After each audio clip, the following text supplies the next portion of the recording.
ਸਾਡੇ YouTube channel ਤੇ ਆਪ ਸਭ ਦਾ ਸਵਾਗਤ ਹੈ ਜੀ। ਅੱਜ ਦੀ ਇਸ ਵੀਡੀਓ ਵਿੱਚ ਅਸੀਂ ਸੁਪਰੀਮ ਕੋਰਟ ਵਿੱਚ ਬੀਐਡ ਵਰਸਸ BSTC ਵਿਵਾਦ ਤੇ ਅੱਜ ਦੀ ਬਹਿਸ ਦੌਰਾਨ ਕੀ ਕੁਝ ਹੋਇਆ ਇਸ ਦੀ ਜਾਣਕਾਰੀ ਦੇਵਾਂਗੇ। परंतु वीडियो शुरू करने तो पहला आप सबको गुजारिश है कि जेकर तुसी अजे तक साडे चैनल ਨੂੰ सबसक्राइब नहीं किया तो इसमें सबसक्राइब कर लो ਤਾਂ ਜੋ हरेक आने वाली वीडियो का नोटिफिकेशन आप जी ਨੂੰ समय सिर मिल जाया करे। जिवें कि आप सबको पता ही है कि 10 जनवरी का दिन बहुत खास सी ETT यानी BSTC ਤੇ बीएड कैंडिडेट्स ਦੇ वास्ते, क्योंकि बहुत लंबे समय तो कई सुनवाइयां ਪਹਿਲਾਂ ਜੋ ਹੋਈਆਂ ਸਨ ਉਹ ਪੂਰੇ ਸਮੇਂ ਵਾਸਤੇ ਨਹੀਂ ਸੀ ਹੋਈਆਂ ਤੇ ਇਸ ਕਰਕੇ ਜੋ 10 ਜਨਵਰੀ ਦੀ ਡੇਟ ਸੀ ਉਸ ਦਾ ਬੇਸਬਰੀ ਦੇ ਨਾਲ ਸਾਰੇ ਹੀ ਕੈਂਡੀਡੇਟਸ ਦੁਆਰਾ ਇੰਤਜ਼ਾਰ ਕੀਤਾ ਜਾ ਰਿਹਾ ਸੀ। ਤਾਂ ਅੰਤ ਕੱਲ 10 ਜਨਵਰੀ ਨੂੰ ਜਦੋਂ ਇਹ ਸੁਣਵਾਈ ਸ਼ੁਰੂ ਹੋਈ ਤਾਂ ਸਭ ਨੇ ਸੁੱਖ ਦਾ ਸਾਹ ਲਿਆ ਕਿ ਹੁਣ ਇਸ ਦਾ ਫੈਸਲਾ ਕਿਸੇ ਨਾ ਕਿਸੇ ਦੇ ਪੱਖ ਦੇ ਵਿੱਚ ਆਵੇਗਾ, ਯਾਨੀ ਕਿ ਇਸ ਦਾ ਫੈਸਲਾ ਨਿਪਟਾਰਾ ਫਾਈਨਲ ਡਿਸਪੋਜ਼ਲ ਦੇ ਵਾਸਤੇ ਹੋ ਜਾਵੇਗਾ। ਤੇ ਕੱਲ ਦਾ ਜੋ ਦਿਨ ਸੀ ਉਹ BEd ਦੇ ਵਕੀਲਾਂ ਦੁਆਰਾ ਆਰਗੂਮੈਂਟਸ ਪੇਸ਼ ਕਰਨ ਦਾ ਸੀ। ਇਸ ਦੌਰਾਨ ਖਾਸ ਤੌਰ ਤੇ ਉੱਤੇ BEd ਦੇ ਵਕੀਲ PS ਪਟਵਾਲੀਆ ਸਾਹਿਬ ਤੇ MHRD ਤੇ NCTE ਦੇ ਵਕੀਲ ਵੀ ਸ਼ਾਮਲ ਸਨ ਔਰ ਸਰਕਾਰ ਦੇ ਪੱਖੋਂ ਐਸ਼ਵਰਿਆ ਭੱਟੀ ਉਹ ਵੀ ਹਾਜ਼ਰ ਸਨ ਔਰ ਬਹੁਤ ਹੀ ਲੰਬੇ ਸਮੇਂ ਤੱਕ ਆਰਗੂਮੈਂਟਸ ਹੁੰਦੇ ਰਹੇ, ਆਪਣੀਆਂ ਦਲੀਲਾਂ ਪੇਸ਼ ਕੀਤੀਆਂ ਜਾਂਦੀਆਂ ਰਹੀਆਂ। ਖਾਸ ਤੌਰ ਤੇ PS ਪਟਵਾਲੀਆ ਸਾਹਿਬ ਵੱਲੋਂ ਜੋ BEd ਦੇ ਹੱਕ ਦੇ ਵਿੱਚ ਦਲੀਲਾਂ ਦਿੱਤੀਆਂ ਗਈਆਂ ਤੇ ਹਰ ਹਾਲਤ ਦੇ ਵਿੱਚ ਜੋ BEd ਹਨ ਵੈਲ ਕੁਆਲੀਫਾਈਡ ਹਨ, ਹਾਇਰ ਕੁਆਲੀਫਾਈਡ ਹਨ, ਉਹਨਾਂ ਦੀ ਕੁਆਲੀਫਿਕੇਸ਼ਨ ਜ਼ਿਆਦਾ ਹੈ ਔਰ ਉਹ ਕੰਪੀਟੈਂਟ ਹਨ, ਪੂਰੀ ਤਰ੍ਹਾਂ ਦੇ ਨਾਲ ਉਹ NCTE ਦੁਆਰਾ ਬਣਾਏ ਕਾਨੂੰਨ ਦੇ ਮੁਤਾਬਕ ਹੀ ਅਪਲਾਈ ਕਰਨ ਦੇ ਯੋਗ ਹੋਏ ਹਨ ਤੇ ਪਹਿਲੀ ਤੋਂ 5ਵੀਂ ਤੱਕ ਪੜ੍ਹਾਉਣ ਦੇ ਸਮਰੱਥ ਹਨ। ਇਸ ਦੇ ਹੱਕ ਦੇ ਵਿੱਚ ਕੋਸ਼ਿਸ਼ ਕੀਤੀ ਗਈ ਕਿ ਇਸ ਨੂੰ ਜਾਇਜ਼ ਠਹਿਰਾਇਆ ਜਾਵੇ, ਪਰੰਤੂ ਵਿੱਚ ਇਨ ਬਿਟਵੀਨ ਜੋ ਵਕੀਲ ਸਨ, ਖਾਸ ਤੌਰ ਤੇ ਸੁਧਾਂਸ਼ੂ ਧੌਲੀਆ ਜੀ, ਉਹਨਾਂ ਵੱਲੋਂ ਕਈ ਸਵਾਲ ਜੋ ਕੀਤੇ ਗਏ ਉਸ ਤੋਂ ਇਸ ਤਰ੍ਹਾਂ ਲੱਗਿਆ ਜਿਵੇਂ ਕਿ ਇੱਕ ਵਾਰ ਤੇ ਸਾਰਾ ਹੀ ਜੋ ਬਾਜੀ ਹੈ ਉਹ BSTC ਯਾਨੀ ETT ਦੇ ਹੱਕ ਦੇ ਵਿੱਚ ਜਾ ਰਹੀ ਹੈ। ਖਾਸ ਤੌਰ ਤੇ ਜੱਜ ਸਾਹਿਬਾਨ ਦੁਆਰਾ ਪੁੱਛੇ ਗਏ ਜਾਂ ਟਿੱਪਣੀ ਕੀਤੇ ਗਏ ਦੋ ਜੋ ਸਵਾਲ ਸਨ ਉਹਨਾਂ ਤੇ ਤਾਂ ਬਿਲਕੁਲ ਹੀ ਸਪਸ਼ਟ ਲੱਗ ਰਿਹਾ ਸੀ ਕਿ ਜੋ ਸਾਰਾ ਕੇਸ ਹੈ ਉਹ ਹੁਣ ETT ਜਾਂ BSTC ਜਾਂ JBT ਦੇ ਹੱਕ ਦੇ ਵਿੱਚ ਜਾ ਰਿਹਾ ਹੈ। ਖਾਸ ਤੌਰ ਦੇ ਉੱਤੇ ਉਹਨਾਂ ਦਾ ਜ਼ਿਕਰ ਕਰਾਂਗੇ ਕਿ ਉਹ ਦੋ ਕਿਹੜੀਆਂ ਟਿੱਪਣੀਆਂ ਸਨ ਜਿਸ ਤੋਂ ਇਹ ਸਭ ਕੁਝ ਲੱਗ ਰਿਹਾ ਸੀ। ਇੱਕ ਤੇ ਇਹ ਕਿ ਸੁਧਾਂਸ਼ੂ ਧੌਲੀਆ ਜੀ ਦੁਆਰਾ, ਮਾਣਯੋਗ ਜੱਜ ਦੁਆਰਾ ਇਹ ਪੁੱਛਿਆ ਗਿਆ ਕਿ ਕੀ ਜੋ ਡਿਪਲੋਮਾ ਇਨ ਐਲੀਮੈਂਟਰੀ ਐਜੂਕੇਸ਼ਨ ਵਾਲੇ ਕੈਂਡੀਡੇਟਸ ਹਨ ਕੀ ਇਹਨਾਂ ਵਾਸਤੇ ਕੋਈ ਹੋਰ ਕਰੀਅਰ ਵੀ ਹੈ ਤੇ ਇਹਨਾਂ ਨੂੰ ਕਿਸ ਦੇ ਵਾਸਤੇ ਜੋ ਟ੍ਰੇਨਿੰਗ ਦਿੱਤੀ ਜਾਂਦੀ ਹੈ। ਤਾਂ ਇਹੀ ਸੀ ਕਿ ਉਹ ਸਿਰਫ ਤੇ ਸਿਰਫ ਪਹਿਲੀ ਤੋਂ 5ਵੀਂ ਜਮਾਤ ਤੱਕ ਪੜ੍ਹਾਉਣ ਦੇ ਸਮਰੱਥ ਹਨ। ਤਾਂ ਉਹਨਾਂ ਨੇ ਟਿੱਪਣੀ ਕੀਤੀ ਕਿ ਜੇਕਰ ਸਪੋਜ਼ ਕਰ ਲਓ ਕਿ ਮੈਂ ਇੱਕ ਕੈਂਡੀਡੇਟ ਹਾਂ ਡਿਪਲੋਮਾ ਇਨ ਐਲੀਮੈਂਟਰੀ ਐਜੂਕੇਸ਼ਨ, ਮੇਰੇ ਵਾਸਤੇ ਹੋਰ ਕੋਈ ਵੀ ਕਿਤੇ ਵੀ ਕਰੀਅਰ ਨਹੀਂ ਹੈ ਤੇ ਮੈਂ ਤੇ ਸਿਰਫ ਇਸ ਕਰਕੇ ਹੀ ਇਹ ਕੋਰਸ ਕੀਤਾ ਸੀ ਕਿ ਮੈਂ ਇੱਕ ਪ੍ਰਾਇਮਰੀ ਅਧਿਆਪਕ ਬਣਾਂਗਾ ਤੇ ਮੇਰੇ ਫਿਊਚਰ ਦਾ ਹੁਣ ਬਣੇਗਾ ਕਿ ਜੇਕਰ ਮੇਰੇ ਇਸ ਤਰ੍ਹਾਂ ਕਰਕੇ ਹੋਰ ਇਨਕਰੋਚਮੈਂਟ ਮੇਰੇ ਕਰੀਅਰ ਦੇ ਵਿੱਚ ਹੋਊਗੀ, ਯਾਨੀ ਕਿ ਜੇਕਰ BEd ਕੈਂਡੀਡੇਟਸ ਨੂੰ ਵੀ ਇਸ ਦੇ ਵਿੱਚ ਸ਼ਾਮਲ ਕਰ ਲਿਆ ਗਿਆ ਤੇ ਮੇਰੇ ਕਰੀਅਰ ਦਾ ਬਣੇਗਾ ਕੀ। ਦੂਸਰਾ ਜੋ ਟਿੱਪਣੀ ਸੀ ਉਹ ਇਹ ਸੀ ਕਿ ਜਦੋਂ ਇਸ ਗੱਲ ਦੀ ਚਰਚਾ ਹੋਈ ਕਿ BEd ਕੈਂਡੀਡੇਟਸ ਨੂੰ ਇਸ ਸ਼ਰਤ ਦੇ ਉੱਤੇ ਅਲਾਉ ਕੀਤਾ ਗਿਆ ਸੀ ਕਿ 2 ਸਾਲਾਂ ਦੇ ਵਿੱਚ ਉਹਨਾਂ ਨੇ ਇੱਕ ਬ੍ਰਿਜ ਕੋਰਸ ਕਰਨਾ ਹੈ, ਜਦੋਂ ਉਹਨਾਂ ਨੂੰ ਪ੍ਰਾਇਮਰੀ ਸਿੱਖਿਆ ਦੇ ਵਾਸਤੇ ਭਰਤੀ ਦੇ ਵਿੱਚ ਸ਼ਾਮਲ ਕਰ ਲਿਆ ਜਾਵੇਗਾ ਤਾਂ ਵਿਦਿਨ 2 ਇਅਰਸ ਉਹਨਾਂ ਨੇ ਇੱਕ ਬ੍ਰਿਜ ਕੋਰਸ ਕਰਨਾ ਹੋਏਗਾ। ਇਸ ਗੱਲ ਦਾ ਬਹੁਤ ਹੀ ਨੋਟਿਸ ਲੈਂਦੇ ਹੋਏ ਜੱਜ ਸਾਹਿਬਾਨ ਨੇ ਇਹ ਸਵਾਲ ਕੀਤਾ ਕਿ ਇਹਦਾ ਭਾਵ ਇਹ ਹੈ ਕਿ ਉਹਨਾਂ ਦੇ ਵਿੱਚ ਕੋਈ ਕਮੀ ਹੈ ਕੁਆਲੀਫਿਕੇਸ਼ਨ ਦੇ ਵਿੱਚ ਤੇ ਉਹ ਵੈਲ ਕੁਆਲੀਫਾਈਡ ਨਹੀਂ ਹਨ, ਜਿਸ ਕਰਕੇ 6 ਮਹੀਨੇ ਦਾ ਬ੍ਰਿਜ ਕੋਰਸ ਉਹਨਾਂ ਨੂੰ ਕਰਨਾ ਪੈਣਾ ਹੈ। ਇਹਦਾ ਭਾਵ ਤੇ ਫਿਰ ਇਹੀ ਹੋਇਆ ਨਾ ਕਿ ਉਹ ਬੇਸਿਕਲੀ ਇਸ ਪਹਿਲੀ ਤੋਂ 5ਵੀਂ ਜਮਾਤ ਤੱਕ ਪੜ੍ਹਾਉਣ ਦੇ ਸਮਰੱਥ ਨਹੀਂ, ਉਹਨਾਂ ਵਿੱਚ ਅਜੇ ਕੋਈ ਕੁਆਲੀਫਿਕੇਸ਼ਨ ਦੇ ਵਿੱਚ ਕੋਈ ਕਮੀ ਹੈ। ਤਾਂ ਇਸ ਤੋਂ ਵੀ ਸਪਸ਼ਟ ਇਸ ਤਰ੍ਹਾਂ ਲੱਗ ਰਿਹਾ ਸੀ ਜਿਵੇਂ ਕਿ ਸਾਰਾ ਜੋ ਪੱਖ ਹੈ ਉਹ ETT ਯਾਨੀ ਕਿ BST ਕੈਂਡੀਡੇਟਸ ਦੇ ਹੱਕ ਦੇ ਵਿੱਚ ਹੋਵੇ। ਪਰੰਤੂ ਇਹ ਜੋ ਸੁਪਰੀਮ ਕੋਰਟ ਦੇ ਵਿੱਚ ਕੇਸ ਹੈ ਉਹਨਾਂ ਨੇ ਸਾਰੀ ਹੀ ਪੜਤਾਲ ਕਰਕੇ ਹਰੇਕ ਤਰ੍ਹਾਂ ਦੇ ਨਾਲ ਸਵਾਲ ਜਵਾਬ ਕਰਕੇ ਦੋਹਾਂ ਧਿਰਾਂ ਦੀਆਂ ਗੱਲਾਂ ਸੁਣ ਕੇ ਦੋਹਾਂ ਦੇ ਆਰਗੂਮੈਂਟ ਸੁਣ ਕੇ ਹੀ ਫੈਸਲਾ ਦੇਣਾ ਹੁੰਦਾ ਹੈ। ਤਾਂ ਅੱਜ ਦੀ ਸੁਣਵਾਈ ਜੋ ਸੀ 11 ਜਨਵਰੀ ਦੀ, ਕਿਉਂਕਿ ਕੰਟੀਨਿਊਸ ਸੁਣਵਾਈ ਚੱਲ ਰਹੀ ਹੈ 11 ਨੰਬਰ ਕੋਰਟ ਦੇ ਵਿੱਚ ਡਬਲ ਬੈਂਚ ਦੇ ਉੱਤੇ ਚੱਲਣ ਵਾਲੀ ਸੁਣਵਾਈ ਦੇ ਵਿੱਚ ਅੱਜ BSTC ਦਾ ਪੱਖ ਸੁਣਿਆ ਗਿਆ ਔਰ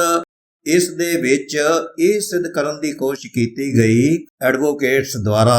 ਕਿ ਜੋ ਇਹ ਕਾਨੂੰਨ ਬਣਾਇਆ ਗਿਆ ਹੈ 28 ਜੂਨ 2018 ਦਾ NCTE ਦੁਆਰਾ ਬਿਲਕੁਲ ਹੀ ਗਲਤ ਹੈ ਔਰ ਖਾਸ ਤੌਰ ਤੇ ਰਾਜਸਥਾਨ ਹਾਈ ਕੋਰਟ ਦੇ ਜੋ ਐਡਵੋਕੇਟ ਸਨ AG ਸਿੰਘਵੀ ਸਾਹਿਬ, ਉਹਨਾਂ ਨੇ ਇਹ ਦਲੀਲ ਰੱਖੀ ਕਿ ਜੋ ਰਾਜਸਥਾਨ ਹਾਈ ਕੋਰਟ ਨੇ ਇਸ ਨੂੰ ਰੱਦ ਕੀਤਾ ਹੈ ਉਹ ਬਿਲਕੁਲ ਜਾਇਜ਼ ਸੀ, ਬਿਲਕੁਲ ਸਹੀ ਸੀ ਔਰ ਜੋ ਕਾਨੂੰਨ ਬਣਾਇਆ ਗਿਆ ਸੀ ਉਸ ਦਾ ਪ੍ਰੋਸੀਜਰ ਵੀ ਠੀਕ ਨਹੀਂ ਸੀ ਔਰ ਉਸ ਦੇ ਵਿੱਚ ਜੋ ਹੈ ਸਿਰਫ MHRD ਦੀਆਂ ਡਾਇਰੈਕਸ਼ਨਸ ਨੂੰ ਫਾਲੋ ਕਰਕੇ ਇਹ ਕਾਨੂੰਨ ਬਣਾਇਆ ਗਿਆ ਸੀ। ਜਦੋਂ ਕਿ NCTE ਇੱਕ ਇੰਡੀਪੈਂਡੈਂਟ ਐਂਟੀਟੀ ਹੈ ਤਾਂ ਉਸ ਨੂੰ ਆਪਣੇ ਤੌਰ ਦੇ ਉੱਤੇ ਕਾਨੂੰਨ ਬਣਾਇਆ ਹੁੰਦਾ ਤੇ ਫਿਰ ਕੋਈ ਹੋਰ ਗੱਲ ਸੀ, ਪਰੰਤੂ ਇਹ ਤਾਂ MHRD ਦੀਆਂ ਡਾਇਰੈਕਸ਼ਨਾਂ ਤੇ ਬਣਾਇਆ ਗਿਆ ਹੈ। ਇਸ ਗੱਲ ਨੂੰ ਜੋ ਹੈ ਬਹੁਤ ਜ਼ਿਆਦਾ ਜ਼ੋਰ ਦਿੱਤਾ ਗਿਆ, ਪਰੰਤੂ ਜੱਜ ਸਾਹਿਬਾਨ ਦੁਆਰਾ ਇੱਕ ਬਹੁਤ ਹੀ ਅਜੀਬ ਕਿਸਮ ਦਾ ਸਵਾਲ ਪੁੱਛਿਆ ਗਿਆ ਕਿ ਜੇਕਰ B.Ed ਹਾਇਰ ਕੁਆਲੀਫਿਕੇਸ਼ਨ ਵਾਲੇ ਹਨ ਤੇ ਫਿਰ ETT ਕੈਂਡੀਡੇਟਸ ਜਾਂ BSTC ਕੈਂਡੀਡੇਟਸ ਜਾਂ ਡਿਪਲੋਮਾ ਐਲੀਮੈਂਟਰੀ ਐਜੂਕੇਸ਼ਨ ਵਾਲੇ ਜੋ ਸਟੂਡੈਂਟਸ ਹਨ, ਕੈਂਡੀਡੇਟਸ ਹਨ, ਉਹਨਾਂ ਨੂੰ ਪ੍ਰੋਬਲਮ ਕੀ ਹੈ? ਜਾਂ ਪ੍ਰਾਇਮਰੀ ਸਿੱਖਿਆ ਦੇ ਵਿੱਚ B.Ed ਨੂੰ ਜੇਕਰ ਸ਼ਾਮਲ ਕਰ ਵੀ ਲਿਆ ਜਾਵੇ, ਉਹਨਾਂ ਦੀ ਕੁਆਲੀਫਿਕੇਸ਼ਨ ਵੀ ਹਾਇਰ ਹੈ, ਤਾਂ ਇਸ ਦੇ ਵਿੱਚ ਵਾਟ ਇਜ਼ ਦਾ ਪ੍ਰੋਬਲਮ? ਤਾਂ ਉਸ ਦਾ ਜਵਾਬ ਜੋ ਹੈ ਉਹ super senior advocate Kapil Sibal ਜੀ ਨੇ ਬਹੁਤ ਹੀ ਵਧੀਆ ਤਰੀਕੇ ਦੇ ਨਾਲ ਦਿੱਤਾ। ਉਹਨਾਂ ਨੇ ਇਹ ਗੱਲ ਕਹੀ ਕਿ ਜਦੋਂ ਇਸ ਦੀ ਮਿਨੀਮਮ ਕੁਆਲੀਫਿਕੇਸ਼ਨ ਇਸ ਪਹਿਲੀ ਤੋਂ ਪੰਜਵੀਂ ਜਮਾਤ ਤੱਕ ਦੀਆਂ ਜੋ ਪੋਸਟਾਂ ਹਨ ਉਸ ਦੇ ਵਾਸਤੇ ਮਿਨੀਮਮ ਕੁਆਲੀਫਿਕੇਸ਼ਨ ਜਦੋਂ +2 ਤੇ ਡਿਪਲੋਮਾ ਇਨ ਐਲੀਮੈਂਟਰੀ ਐਜੂਕੇਸ਼ਨ ਹੈ, ਭਾਵੇਂ ਕਿ ਇਸ ਨੂੰ ਕਿਸੇ ਵੀ ਨਾਂ ਨਾਲ ਜਾਣਿਆ ਜਾਵੇ, ETT ਜਾਂ BSTC ਜਾਂ ਫਿਰ JBT, ਇਸ ਦੀ ਜਦੋਂ ਮਿਨੀਮਮ ਕੁਆਲੀਫਿਕੇਸ਼ਨ ਹੀ ਇਹ ਹੈ ਤਾਂ ਫਿਰ ਉਸ ਦੇ ਵਿੱਚ ਹਾਇਰ ਕੁਆਲੀਫਿਕੇਸ਼ਨ ਦਾ ਸਵਾਲ ਕਿੱਥੇ ਪੈਦਾ ਹੁੰਦਾ ਹੈ? ਜੇਕਰ B.Ed ਵਾਲੇ ਕੰਪੀਟੈਂਟ ਹਨ ਤੇ ਫਿਰ ਕਿਉਂ ਨਹੀਂ M.Ed ਜਿਨ੍ਹਾਂ ਨੇ ਕੀਤੀ ਹੈ ਉਹਨਾਂ ਕੈਂਡੀਡੇਟ ਨੂੰ ਵੀ ਕਿਉਂ ਨਹੀਂ ਸ਼ਾਮਲ ਕਰ ਲਿਆ ਜਾਂਦਾ? ਜਾਂ ਜਿਨ੍ਹਾਂ ਨੇ IIT ਕੀਤੀ ਹੋਈ ਹੈ ਕਿਉਂ ਉਹਨਾਂ ਨੂੰ ਵੀ ਕਿਉਂ ਨਹੀਂ ਸ਼ਾਮਲ ਕਰ ਲਿਆ ਜਾਂਦਾ? ਜਾਂ ਫਿਰ ਜੋ ਹਨ ਹੋਰ ਹਾਇਰ ਕੁਆਲੀਫਿਕੇਸ਼ਨ ਵਾਲੇ ਕਈਆਂ ਦਾ ਉਹਨਾਂ ਨੇ ਜ਼ਿਕਰ ਕੀਤਾ ਕਿ ਜਿਵੇਂ ਕਿ ਜੋ ਹੈ B.Tech M.Tech ਤੇ ਹੋਰ ਹਾਇਰ ਡਿਗਰੀਆਂ ਵਾਲੇ ਕੈਂਡੀਡੇਟਸ ਹਨ, ਉਹਨਾਂ ਨੂੰ ਇਸ ਦੇ ਵਿੱਚ ਕਿਉਂ ਨਹੀਂ ਸ਼ਾਮਲ ਕਰ ਲਿਆ ਜਾਂਦਾ? ਉਹਨਾਂ ਦੀ ਇਹ ਦਲੀਲ ਬਹੁਤ ਵਜਨਦਾਰ ਰਹੀ ਤੇ ਉਹ ਇਹ ਸਿੱਧ ਕਰਨ ਦੇ ਵਿੱਚ ਕਾਮਯਾਬ ਰਹੇ ਕਿ ਜੋ ਇਹ ਕਾਨੂੰਨ ਬਣਾਇਆ ਗਿਆ ਸੀ NCTE ਦੁਆਰਾ 28 ਜੂਨ 2018 ਦੇ ਵਿੱਚ that was absolutely wrong ਔਰ ਇਲੀਗਲ ਤਰੀਕੇ ਦੇ ਨਾਲ ਜੋ ਬਣਾਇਆ ਗਿਆ ਹੈ, ਭਾਵ ਕਿ ਪੂਰਾ ਪ੍ਰੋਸੀਜਰ ਅਡਾਪਟ ਨਹੀਂ ਕੀਤਾ ਗਿਆ। ਤਾਂ ਅੱਜ ਦੀ ਸੁਣਵਾਈ ਦੌਰਾਨ ਜੋ BSTC ਵੱਲੋਂ ਦੂਸਰੇ ਵਕੀਲ ਮੀਨਾਕਸ਼ੀ ਅਰੋੜਾ ਜੀ ਹਨ, ਉਹਨਾਂ ਨੂੰ ਮੌਕਾ ਨਹੀਂ ਮਿਲਿਆ, ਉਹਨਾਂ ਦਾ ਨੰਬਰ ਨਹੀਂ ਆਇਆ